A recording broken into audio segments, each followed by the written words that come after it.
افراد کو خطاب کر کے یہ کہا گیا. حضور اکرم صلی اللہ علیہ وسلم نے فرمایا, حالانکہ قرآن میں امر بالمعروف اور نہی عن المنکر کے لیے کوئی رعایت نہیں ہے, اس کو بار بار دہرایا گیا ہے, اس کو ذمہ داری قرار دی گئی ہے. البتہ حضور اکرم صلی اللہ علیہ وسلم نے واضح فرمایا, من رأى منکم منکرا فلیغیرہ بیدہ,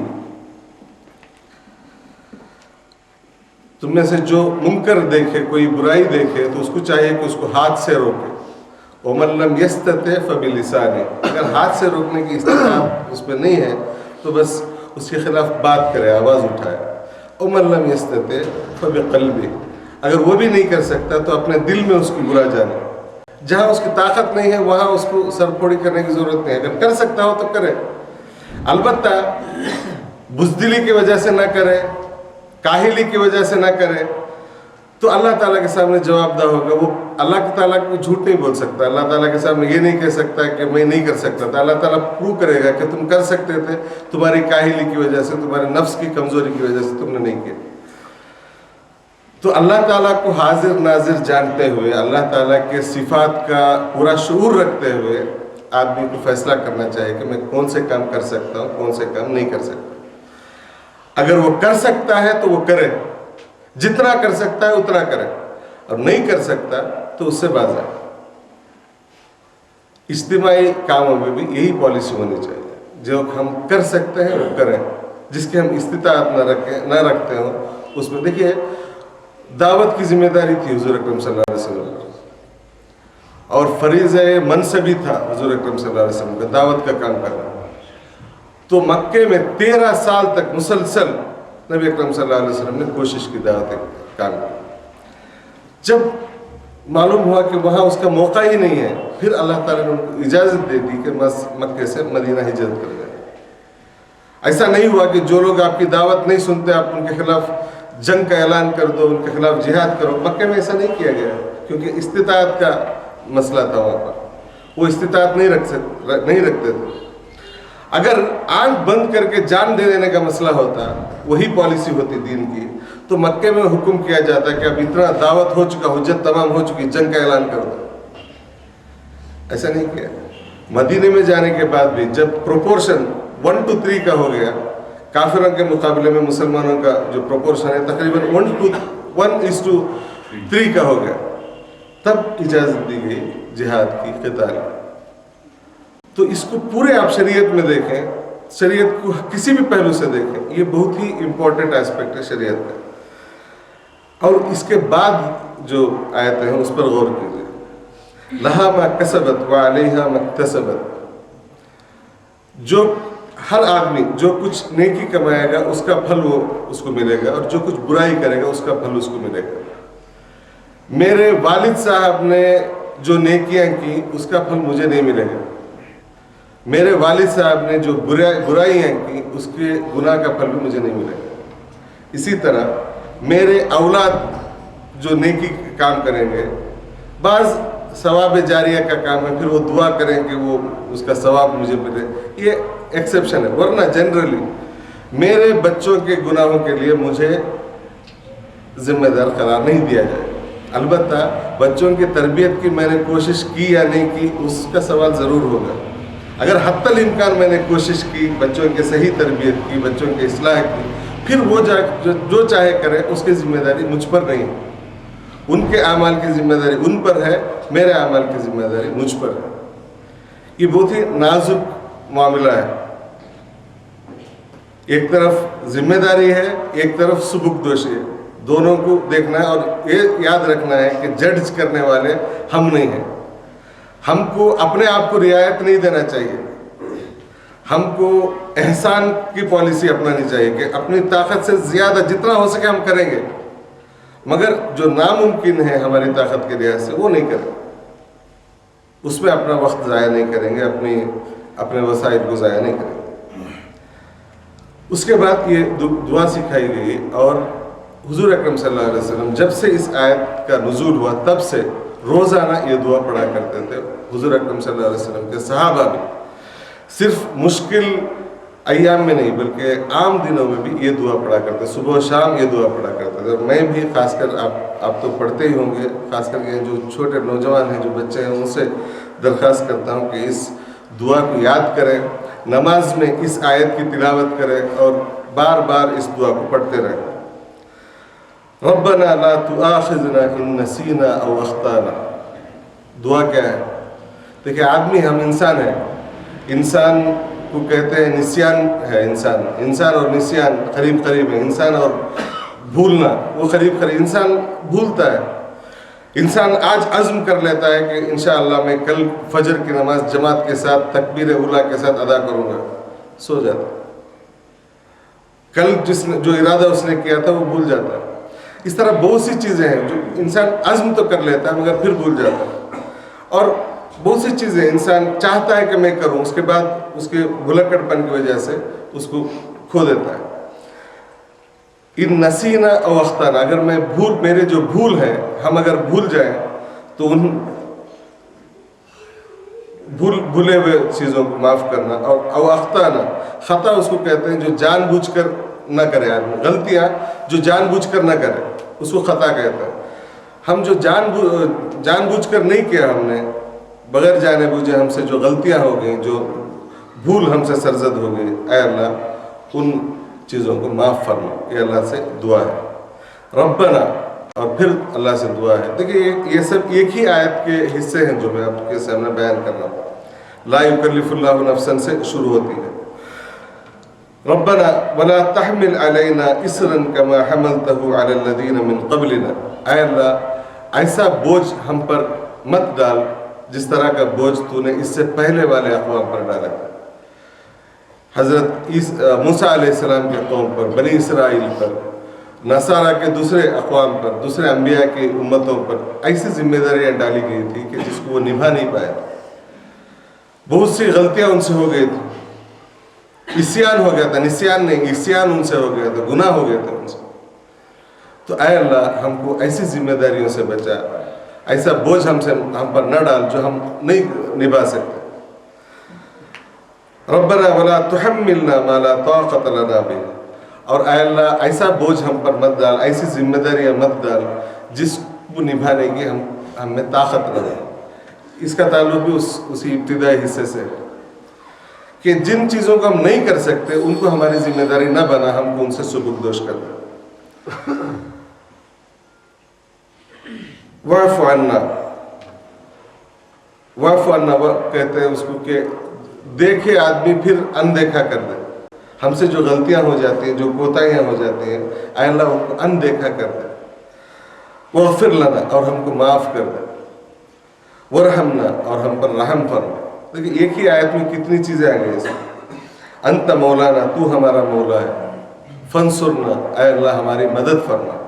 ہماری مدد اس طرح فرما کہ جتنی ہم میں طاقت ہے، جتنی ہم میں وسعت ہے، اس حد تک ہم تیری ڈالی ہوئی ذمہ داریوں کو ادا کر سکیں. تو نے جو فرائض ہم پر نافذ کیے ہیں ان کو ہم ادا کر سکیں. اس کی توفیق ہم کو عطا فرما. اسی کو نصرت کہتے ہیں اللہ تعالیٰ کی. فانصرنا علی القوم الکافرین، اور یہ جو کافروں کے ساتھ ہمارا مقابلہ ہے اس میں ہم کو کامیابی عطا فرما. اس کامیابی کے دو صورتیں ہیں. ایک یہ کہ کافر ہار جائیں، کافر ہلاک ہو جائیں، یہ ایک صورت ہے. دوسری صورت یہ ہے کہ کافر مسلمان ہو جائیں، اسلام قبول کریں. کافروں سے ہماری نفرت، ہماری دشمنی کیا ہے؟ ہم ایک دعوت لے کر اٹھے، بعض نے قبول کیا، بعض نے اس کی تکفیر کی. بس تکفیر کرنے والے بھی قبول کر لیں تو مسئلہ حل. تو ہم کو اللہ تعالیٰ کافروں پر غلبہ نصیب فرما. تو یہ سورہ البقرہ کی آخری آیت ہے. میں پھر گزارش کرتا ہوں ہمارے نوجوانوں سے کہ اس حصے کو خاص کر، ویسے پوری رکوع جو ہے اس قابل ہے کہ اس کو یاد رکھا جائے. تسبیح کی شکل میں ہے، للہ ما فی السماوات و ما فی الارض. اللہ تعالیٰ کی تعریف ہے اس میں.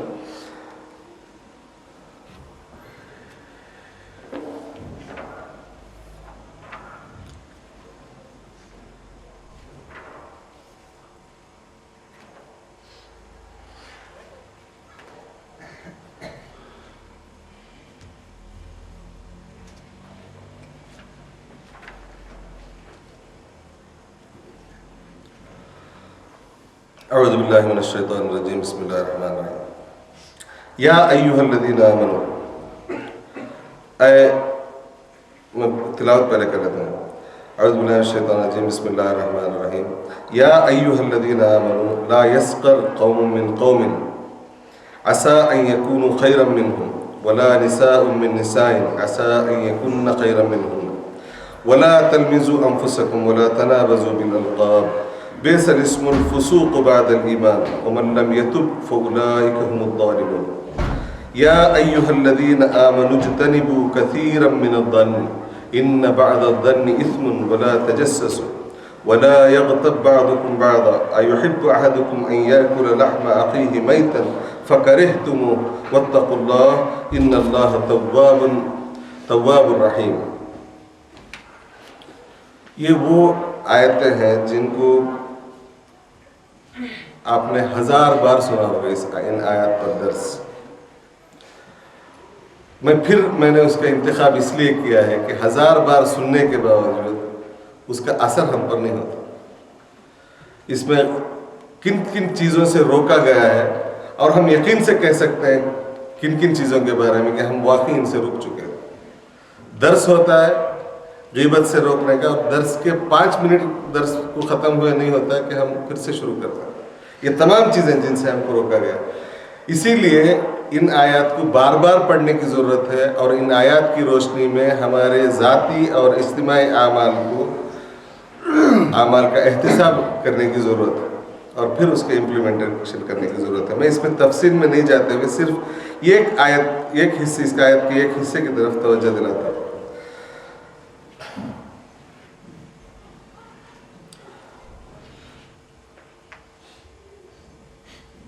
وَاجْتَنِبُوا كَثِيرًا مِنَ الظَّنِّ، یہ ایک حصہ ہے. ظن سے اکثر ظن سے اجتناب کرو. ظن کیا ہے؟ کسی کے بارے میں انگلش میں سمپل اس کا ٹرانسلیشن ہے کہ پریجیڈائز، بیاز، پریجیڈائز، پری کنسیوڈ نوشنز. کسی آدمی کے تعلق سے، کسی پڑوسی کے تعلق سے جن سے ہماری ملاقاتیں ہوتی ہیں ان کے تعلق سے، یا کسی آرگنائزیشن کے تعلق سے، کسی قوم کے تعلق سے، انڈیویجول ہو، گروپ ہو یا کمیونٹی ہو، ان کے تعلق سے یہ سمجھ بیٹھنا کہ یہ ان میں فلاں فلاں برائیاں ہیں. اگر آپ یہ سمجھ بیٹھتے ہیں کہ ان میں فلاں فلاں نیکیاں ہیں تو کوئی اسے روکتا نہیں، اسے نہیں روکا گیا. یہ جو نیگیٹو نوشنز ہیں، بیاز ہے، پریجیڈائز ہے، کہ یہ ہمارے لینگویج میں یہ چیز پائی جاتی ہے. یہ جو لوگ ہیں وہ ہے ہی ایسے، ہے ہی وہ فلاں فلاں ورڈز ہیں ہر قوم کے لیے، اور افراد کے لیے بھی فلاں فرد جو ہے وہ ایسا ہی ہے. حالانکہ اللہ تعالیٰ نے کسی کو اس طرح کے خصائل کے ساتھ پیدا نہیں کیا اور ہم کو اختیار بھی نہیں دیا کہ ہم اس طرح تشخیص کریں کہ یہ برائیوں کو فلاں کے ساتھ منسوب کریں. ہم کو اس کا اختیار نہیں. اور یہاں دلچسپ بات یہ ہے کہ اللہ تعالیٰ نے ہم کو حکم دیا کہ کثرت سے زیادہ بچنے کی کوشش کرو، زیادہ سے ظن جو ہے اس سے بچو. حالانکہ اس کے بعد کہا گیا ان بعض الظن اسم، ہر ظن جو ہے گناہ نہیں ہوتا، ہر بیاز، ہر پریجیڈائز گناہ نہیں ہوتا. بعض ظن جو ہے، بعض پریجیڈائز وہ گناہ ہوتا ہے. مگر ان سے بچنے کا طریقہ یہ ہے کہ آپ کثرت سے جتنے بھی بیاز ہیں ان سب سے بچو. اب جیسے فحش کاموں کے تعلق سے قرآن میں یہ نہیں کہا گیا کہ وَلَا تَفْعَلُوا الْفَوَاحِشَ، بلکہ کہا گیا وَلَا تَقْرَبُوا الْفَوَاحِشَ. فحش کام جتنے بھی ہیں ان کے قریب بھی مت جاؤ. حالانکہ قریب جانا گناہ نہیں ہے، مگر قریب جانے کا نتیجہ یہ ہوتا ہے کہ آدمی پھر اس کا مرتکب ہو جاتا ہے. اس کے ارتکاب سے بچنے کا طریقہ یہ ہے کہ اس کے قریب بھی نہ جائے، اس کی طرف آنکھ کھول کر دیکھیں بھی نہیں. تو پریجیڈائز کا معاملہ بھی یہی ہے کہ اکثر پریجیڈائز جو ہے وہ گناہ نہیں ہوتے، اس میں سے بعض پریجیڈائز گناہ ہوتے ہیں. مگر بعض گناہوں سے بچنے کا یہی طریقہ ہے کہ آپ اکثر پریجیڈائز سے اجتناب کریں. آپ خود احتساب کریں کہ مجھے کن کن لوگوں سے پریجیڈائز ہے، کن کن گروپ سے بیاز ہے، کون کون سے گروپ ہیں جن کے بارے میں کہتا ہوں کہ وہ لوگ ایسے ہی ہیں، وہ لوگ ہمیشہ برے ہیں، وہ ہمیشہ یہ کرتے ہیں. کن ہم خود بیٹھ کے چھوٹی ڈائری لے کے نوٹ کرنا شروع کریں تو کافی لمبی فہرست بن جاتی ہے. تو ان تمام سے اجتناب کریں، تب انشاءاللہ گناہ سے بچیں گے میرے خیال سے. اور اس کا دیکھیے یہ جو پوری صورت ہے اس میں جو اس کا حصہ ہے، اس کا تعلق انسانوں کے آپسی تعلقات کا ہے. اللہ تعالیٰ نے بہت ہی اہمیت دی ہے آپسی تعلقات کو صحیح بنیاد کے اوپر قائم رکھنے اور ان کو بچائے رکھنے کے بہت سے ترکیب اللہ تعالیٰ نے بتائے. مثال کے طور پر اس کے بعد والی آیت میں یہ جو احکامات دیے گئے ہیں اس کے بعد والی آیت پر آپ غور فرمائیے. اس میں کہا گیا یا ایھا الناس انا خلقناکم من ذکر و انثی وجعلناکم شعوبا وقبائل لتعارفوا ان اکرمکم عند اللہ اتقاکم. یہ آیت ہم نے اکثر غیر مسلموں کے مجالس میں پڑھنے کے لیے ریزرو کر رکھا ہے. حالانکہ یہ ہمارے لیے یہی ہے کہ ہمارا ایٹیٹیوڈ کیا ہونا چاہیے، دنیا کی جو مختلف اقوام ہیں ان کے تعلق سے ہمارا رویہ کیا ہونا چاہیے، اس کو یہ ڈیسائیڈ کرتا ہے. اور اس سے پہلے والی ایک آیت پر غور کیجئے وَإِن جَاءَكُمْ فَاسِقٌ بِنَبَإٍ فَتَبَيَّنُوا. اگر کوئی غیر ذمہ دار آدمی کوئی نیوز تمہاری طرف لاتا ہے کسی کے تعلق سے تو فوراً اس پہ ایمان مت لاؤ، اس کی بنیاد پر کوئی فیصلہ مت کر بیٹھو، بلکہ اس کی تحقیق کرو کہ یہ جو خبر لائے صحیح خبر ہے یا نہیں ہے. اس کا تعلق بھی انسانی تعلقات سے. ہم بعض دفعہ ہمارے جو فیصلے ہوتے ہیں کسی کے تعلق سے وہ غلط خبروں کی بنیاد پر، غلط انفارمیشن کی بنیاد پر ہوا کرتے ہیں. ہمارا جو بھی ایٹیٹیوڈ ہم ڈیسائیڈ کرتے ہیں وہ صحیح بنیادوں پر ہونا چاہیے. کسی رومر کی بنیاد پر فیصلے کرنا جو ہے وہ حماقت ہے اور الٹیمیٹلی اس کا نقصان ہم ہی کو اٹھانا پڑتا ہے. تو میرے خیال سے اس حصے کے لیے اتنا کافی ہے. پھر میں چلتا ہوں آخری جو یہ ہے اس میں سورہ جمعہ کی طرف.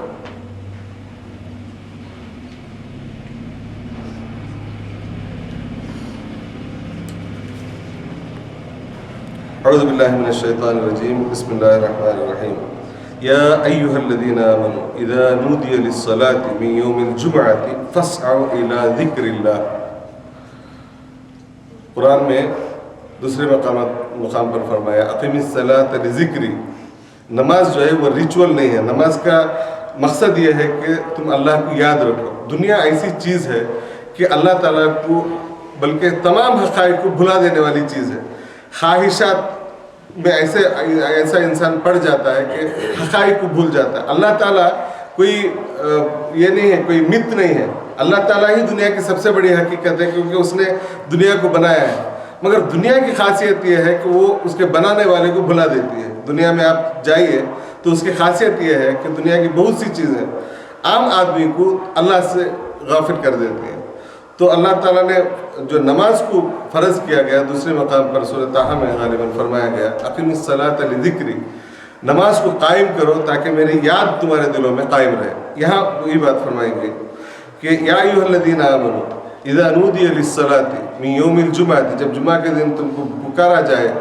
اچھا اس میں جمعہ کی تخصیص کیوں ہے؟ جمعہ اصل میں وہ دن ہے کہ عام دنوں میں بھی جب تم کو پکارا جائے تب تو فرض ہے تم پر نماز کو جانا. جمعہ جو ہے تمام لوگوں پر ہر حالت میں فرض ہے. عام دنوں کے فرض کے مقابلے میں زیادہ ذمہ داری ہے اس کی، اس لیے اس کو بیان کیا گیا. اور جمعہ میں جو ہے پورے شہر والے جمع ہو جاتے ہیں ایک جگہ. ہمارے یہاں کی چھوٹی چھوٹی مسجدوں کی بات نہیں ہے بلکہ اکثر جگہ بڑے مقامات پر ایک مسجد ہوتی ہے جہاں پورے لوگ جمع ہوتے ہیں. تو جب جمعہ کے دن تم کو بلایا جائے من یوم الجمعۃ فاسعوا الی ذکر اللہ، جب نماز کے لیے بلایا جائے تب تم بھاگو. کس طرف؟ اللہ نماز کی طرف بھاگو نہیں کہا گیا. تم بھاگو کس طرف؟ الی ذکر اللہ، ذکر اللہ کی طرف بھاگو، اللہ کو یاد کرنے کی طرف بھاگو. یعنی نماز کو ریچول مت بناؤ. جب پکارا جائے تم کو نماز کی طرف تو یہ مت سمجھو کہ ایک رسم ہے اس کو ادا کرنا ہے بس اور واپس آنا ہے. دیکھیے اکثر ایسا ہوتا ہے کہ آدمی نماز پڑھ کے آ جاتا ہے، اس سے پوچھے کہ آپ نے پہلی رکعت میں کون سی صورت پڑھی تھی، اس کو یاد نہیں رہتا کہ کون سی صورت پڑھی. کیونکہ نماز میں حضوری کا یہ حال ہوتا ہے. تیرا نماز بے حضور جو کہا گیا کہ نماز میں حضوری نہیں ہوتی، وہ آدمی پریزنٹ نہیں رہتا. تو ایسی نماز کے بارے میں نہیں کہا گیا بلکہ جب تم کو پکارا جائے نماز کی طرف تو بھاگو تم اللہ کو یاد کرنے کی طرف، اللہ کی یاد کی طرف، ذکر اللہ کی طرف.